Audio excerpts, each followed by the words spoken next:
3 নম্বর প্রশ্ন লক্ষ্য করি, দুটি সংখ্যার অনুপাত 5:6 এবং তাদের গসাগু 4 হলে সংখ্যা দুটির লসাগু কত? তো এই প্রশ্নটি আমরা দেখতে পাচ্ছি যে বিভিন্ন চাকরি পরীক্ষায় এসেছে, সুতরাং আমরা এই প্রশ্নগুলো একটু খুব মনোযোগ সহকারে লক্ষ্য করব, যাতে পরবর্তীতে যে কোনো পরীক্ষায় আমরা খুব সহজেই অ্যান্সার করতে পারি। তাহলে আমাদের অনুপাতের গুণফলটা বসাতে হবে। অনুপাত কত দেওয়া আছে? 5 এবং 6। তাহলে আমরা কি করব? 5 এবং 6 গুণ করব আগের প্রশ্নের অনুরূপ, এবং গসাগু কত দেওয়া আছে? গসাগু দেওয়া আছে 4। তাহলে আমরা এখানে 4 গুণ করি। গসাগু দেওয়া আছে 4। তাহলে আমরা যদি গুণ করি তাহলে আমাদের নির্ণয় গুণফলটাই হবে কি? লসাগু। তাহলে 4 6 24, 5 24 120।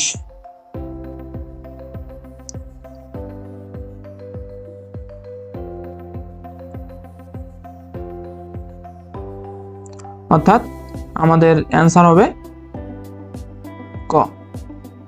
দুইটি সংখ্যার অনুপাত 7:5 এবং তাদের লসাগু 140 হলে সংখ্যা দুটির গসাগু কত? প্রশ্নটি এসেছে 39তম বিশেষ পরীক্ষায়। তো এক্ষেত্রে আমরা সূত্র জানি হচ্ছে লসাগু সমান অনুপাতের গুণফল গুণ গসাগু। তো এখান থেকে যদি আমরা গসাগুটা বের করি তাহলে গসাগু সমান আমরা লিখতে পারবো লসাগু ভাগ অনুপাতের গুণফল। অর্থাৎ আমাদের মেইন সূত্র কিন্তু প্রথমটাই, যেহেতু আমাদের এখানে গসাগু বের করতে হচ্ছে, তাহলে আমরা এখান থেকে গসাগু সমান পাচ্ছি হচ্ছে লসাগু ভাগ অনুপাতের গুণফল। তো আমরা মানগুলো বসিয়ে দিয়ে ক্যালকুলেশন করি, তাহলে আমাদের নির্ণয় গসাগু বের হয়ে আসবে। তো লসাগু কত দেওয়া আছে? লসাগু দেওয়া হচ্ছে 140, 140, এবং নিচে হবে অনুপাতের গুণফল। অনুপাতের গুণফল কত দেওয়া আছে? অনুপাত কত দেওয়া আছে? 7:5। তাহলে আমরা এই যে 7:5কে গুণ আকারে লিখে দেব, যেহেতু আমাদের গুণফল বসাতে হবে। তাহলে 7 গুণ 5। তো আমরা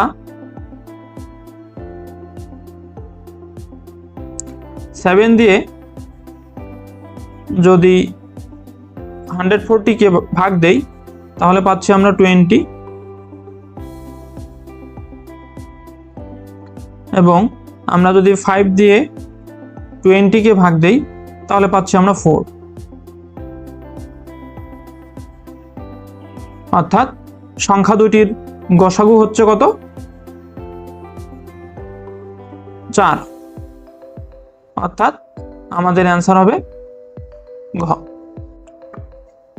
দুটি সংখ্যার অনুপাত 5:7 এবং তাদের লসাগু 350, সংখ্যা দুটির গসাগু কত? তো এই প্রশ্নটাও অনেক চাকরি পরীক্ষায় এসেছে।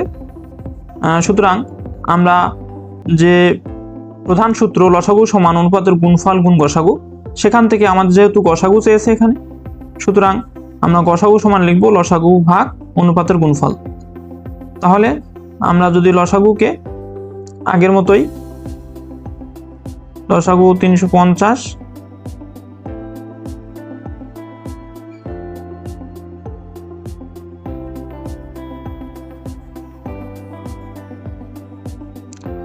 350কে আমরা অনুপাতের গুণফল দিয়ে যদি ভাগ দেই, অনুপাত দেওয়া আছে 5 7, তো এখানে 5 গুণ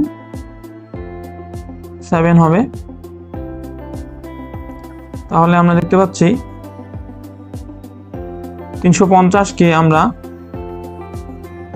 5 এবং 7 গুণ করলে 35 দ্বারা ভাগ দেই,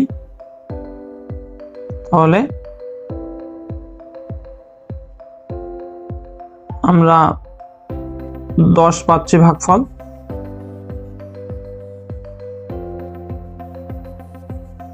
অর্থাৎ আমাদের নিম্ন গসাগু হবে 10। তাহলে আমাদের অ্যান্সার হচ্ছে ঘ।